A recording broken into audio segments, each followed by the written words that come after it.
Eastern Wisdom and Modern Life with Alan W. Watts.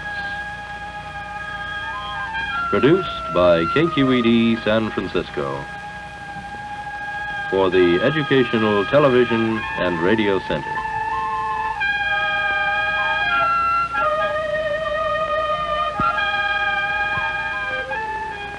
Alan Watts is a scholar, lecturer, and the author of many widely read books on comparative philosophy and religion.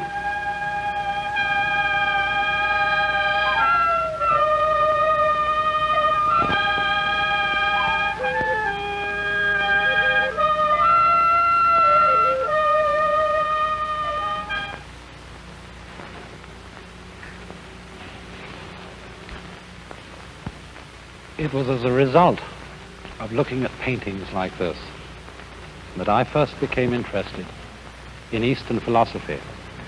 That was many years ago, when I was a boy, only about 14 years old.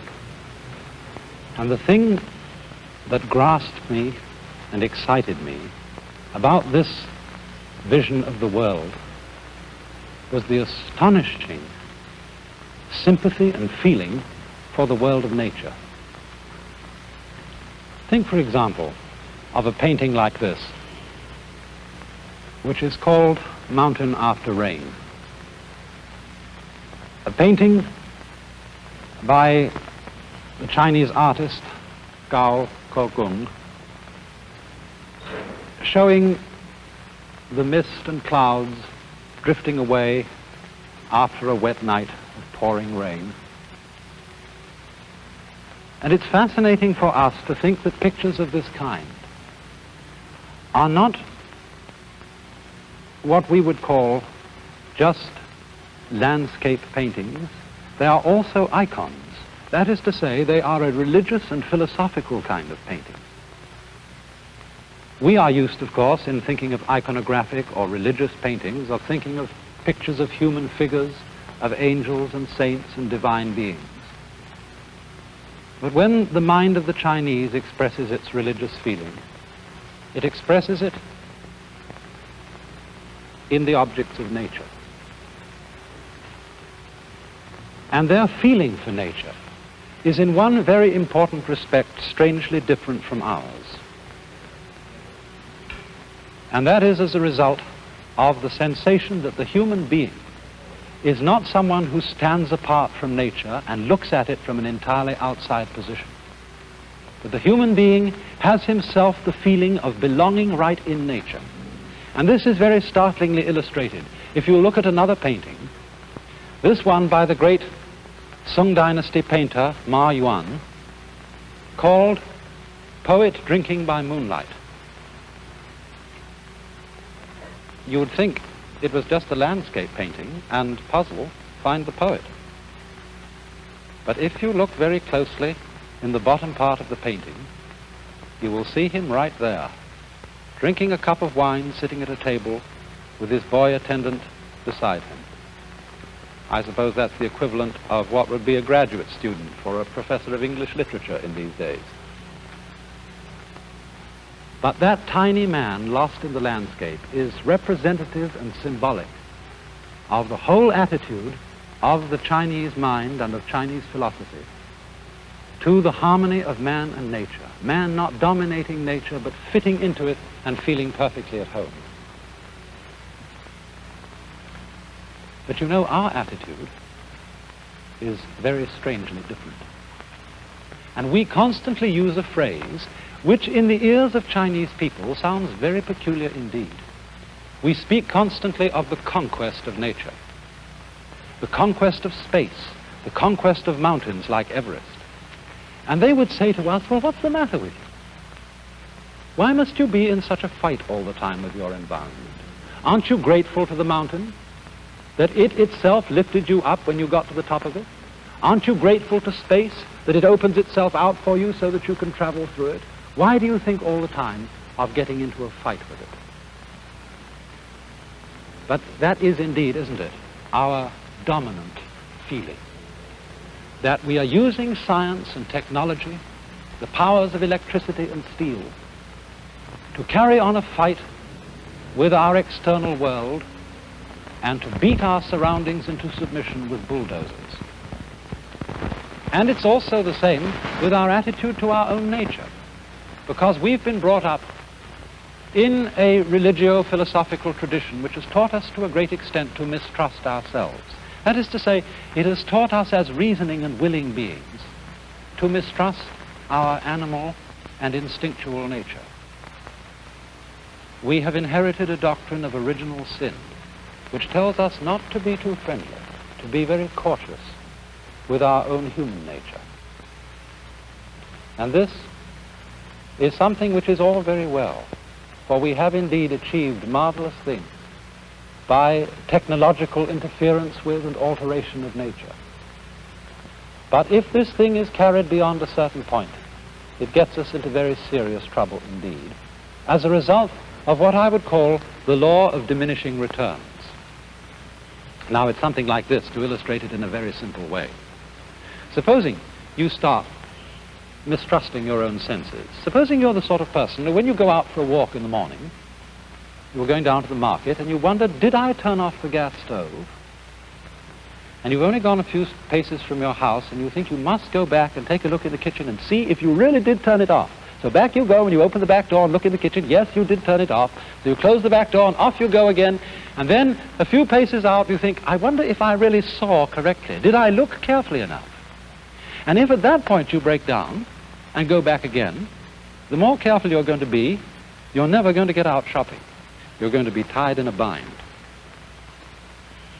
And although you may say, well, that's only the sort of thing a very stupid person indeed would do, as a matter of fact, this is what our culture is beginning to carry on in very big dimensions. For example, we are privileged in the United States to enjoy freedom in a way that many other peoples in the world don't have it. Yet at the same time, we're very anxious to be sure that our freedom won't be abused. And we keep saying when somebody does something that is an abuse of freedom, there ought to be a law against it. And so hundreds and thousands of laws are put into effect to prevent people from abusing their freedom. And so much legislation involves the most complicated processes of record keeping. As, for example, the records you have to send in every April to be sure you didn't cheat on your financial affairs. Records which become more and more and more complicated, so that nowadays sending in an ordinary individual income tax return is said to be as complicated as extracting the cube root of a complicated number. And the net result of our anxiety to write down just exactly and to the last hair, so that some shyster lawyer won't find a loophole, exactly and to the last hair what we may and may not do, the net result of this is it's becoming increasingly difficult to do anything at all. In other words, if you want to start a business enterprise, if you want to create, say, a non-profit society, you have to hire lawyers, you have to have whole staffs of secretaries to attend to the bookkeeping, the records, the returns that must be made to the government. And some of our great universities even have vice presidents in charge of relations with the government. The same thing comes out, for example, also in our animosity to nature in the sense of wanting to obliterate distance.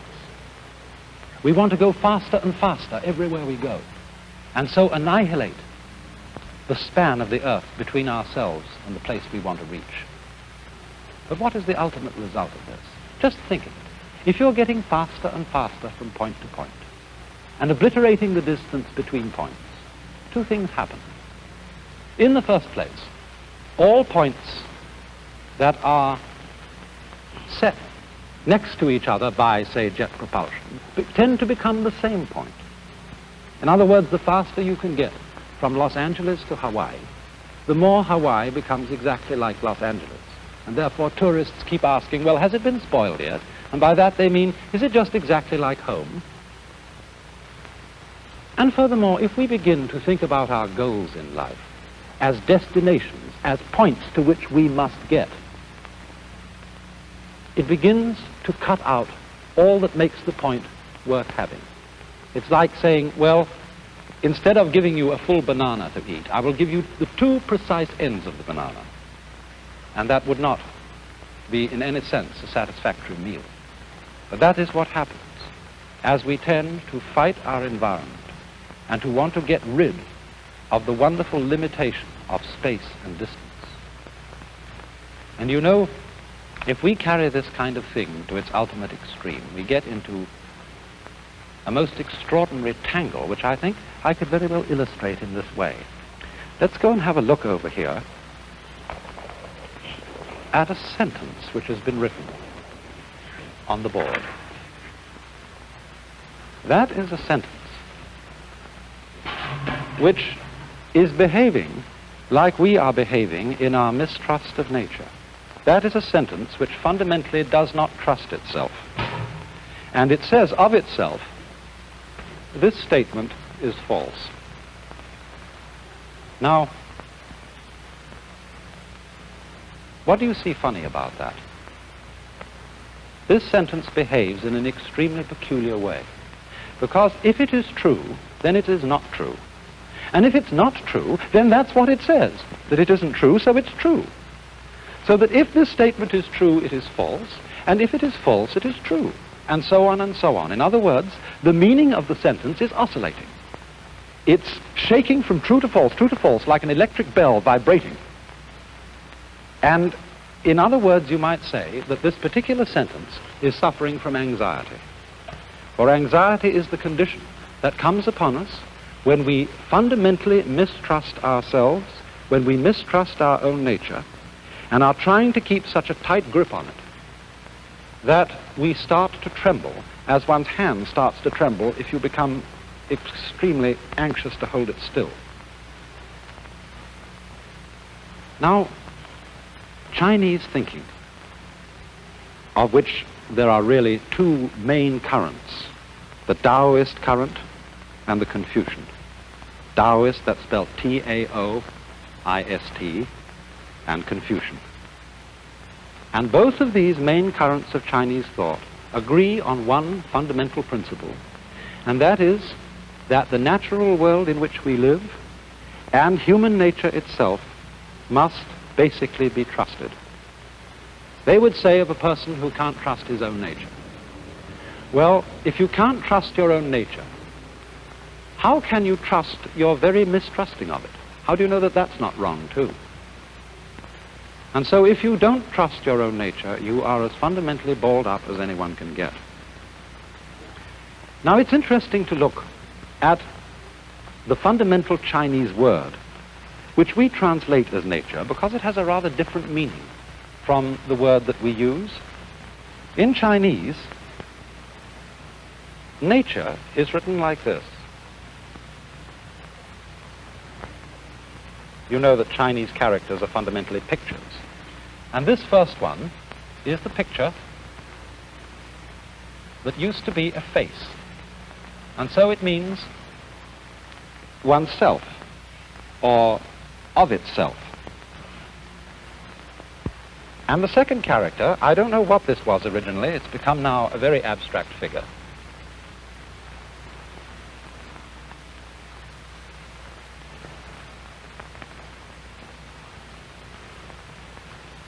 That means so. And so the whole figure means of itself so. And we should give the rough English equivalent of that as spontaneity.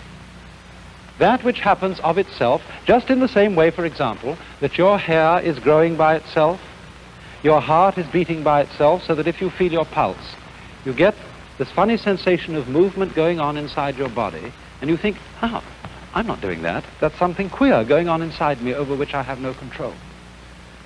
But when you come to think of it, what is more fundamental? What is more central to you? What is more the very middle of yourself than your own heart?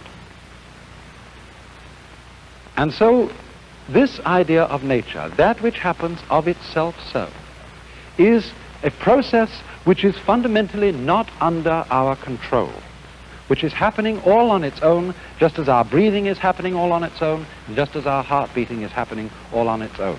And the fundamental thought of Taoist philosophy is that this self-so process has to be trusted. If you turn now to Confucian ideas, we will find another word that represents the basis of human nature. This word, written like this,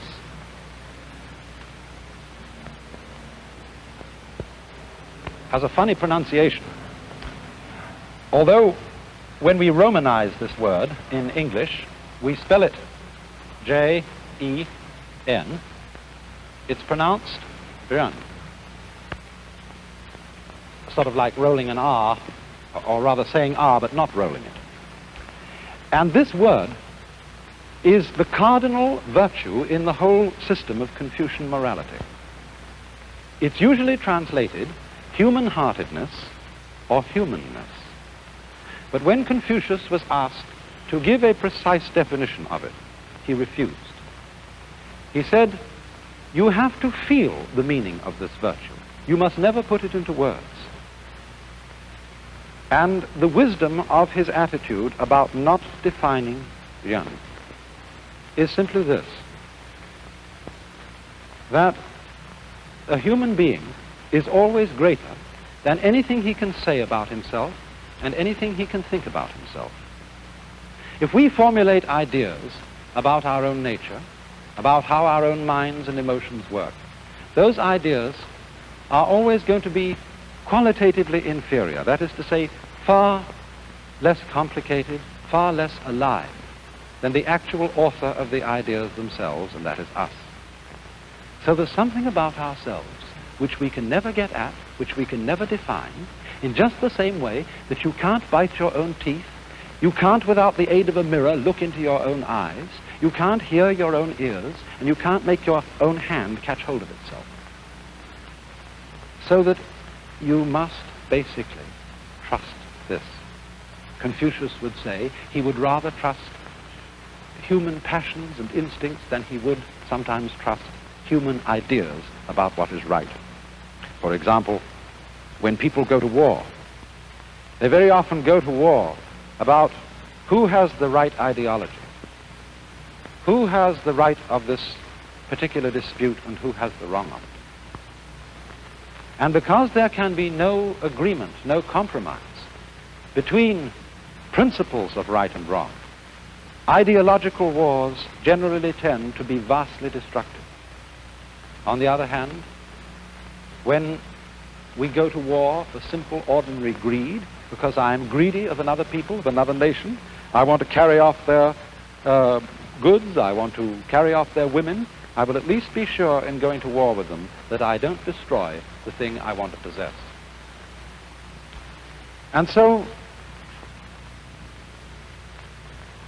if we are then bound to trust our own nature, this attitude of hands off, of not interfering with oneself beyond a certain point, is called, again in Lao Tzu's Taoist philosophy, this: Wu,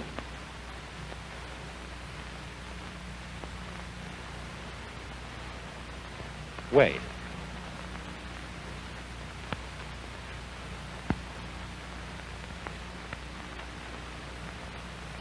This character means no, not, or don't.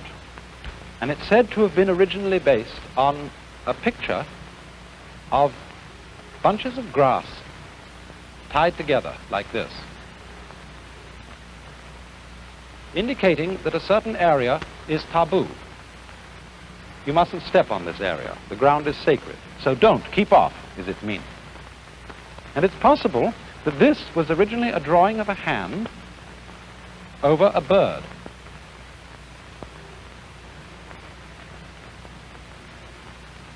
Like this. So the meaning of this is grasping a bird. The whole idea is don't grasp the bird. In other words, don't clutch at what is living. If, for instance, you, like sometimes little children, pick up a kitten, and they're so eager to hold the kitten that they squeeze it tightly, and the kitty says, "Meow, meow," and scratches the child all over the place. It's because he is loving it, he is grasping it too tightly.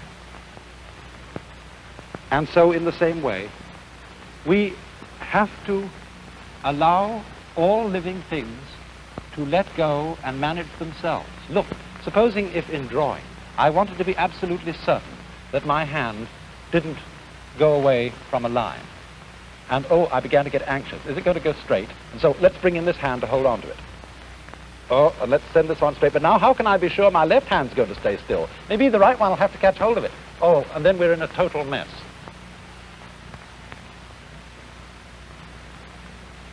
But you see, we in the West are basically afraid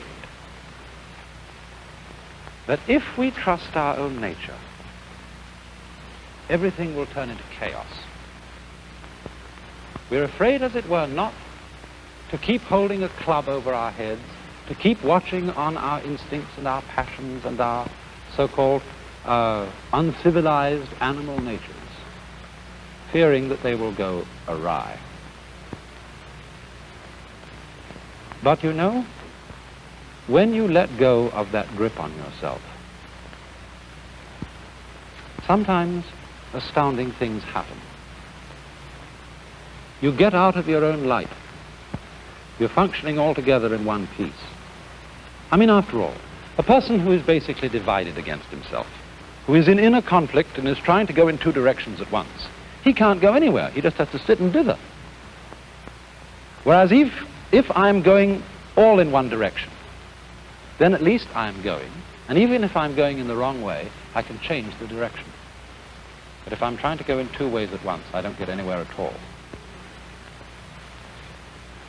Now, artists in the Far East have made a great deal of what they call the controlled accident. Marvelous things which happen as surprises when an artist does not try to dominate his medium, but let his medium itself do some of the work. Take, for example, this cigarette jar that I have here.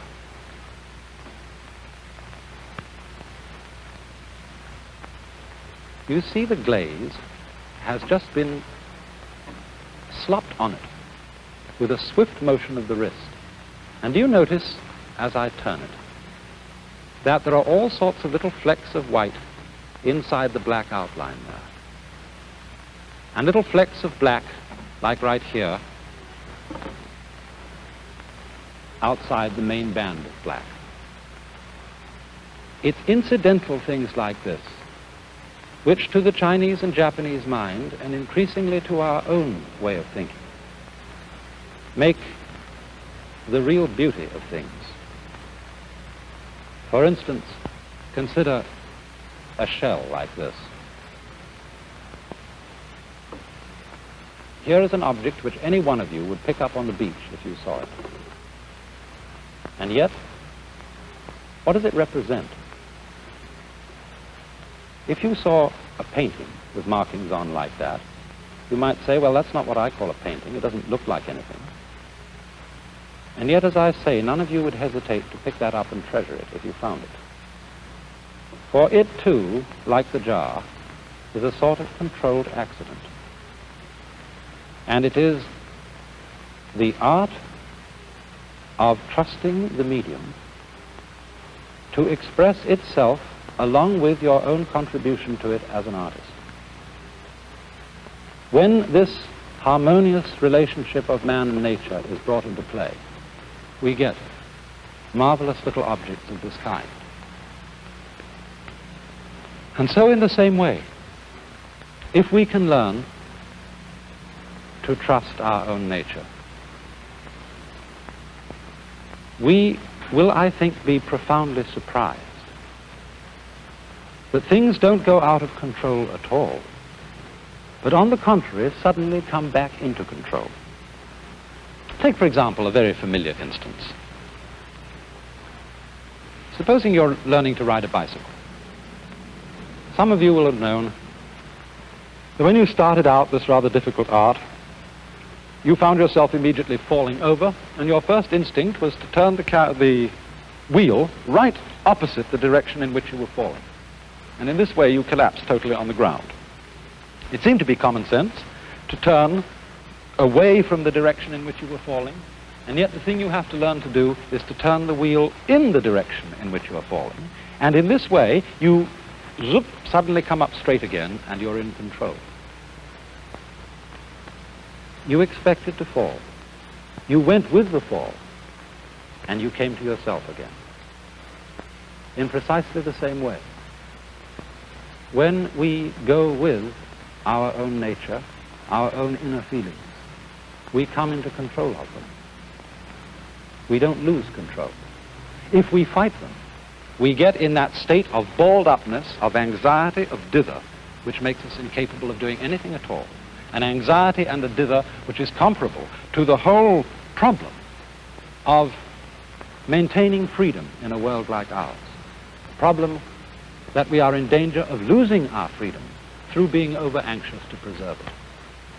Or think of another illustration. Those of you who live in the East and the Middle West are familiar every winter with the problems of icy roads. But any good driver knows that when you skid on an icy road, you have to turn in the direction of your skid and not against your skid. That again brings you into control. To fight the trend of things, to fight what the Chinese call the Tao, the T-A-O, the way of nature, is to come into conflict with nature so that you can't do anything at all. Or another common example, everybody who ever used a sailing boat knows that if you are going to move, you've got to keep the wind in your sails. Even if you want to go against the wind, you would never dream of turning the boat directly into the path of the wind. So you always have in some way to keep the wind behind you. But when you want to go against the wind, you don't fight the wind, you use the wind. You, in other words, tack against it at an angle so that it blows you into itself. And this is the fundamental principle of Chinese philosophy, which underlies that startling manifestation of it in Japanese wrestling called judo, where you overcome the enemy not by opposing him, but by using his own strength to bring about his downfall. For this is the philosophy of bend and survive, of the strength of weakness, as the willow trees under snow go supple and drop the snow, but the pine with its tough branch piles up the snow and cracks.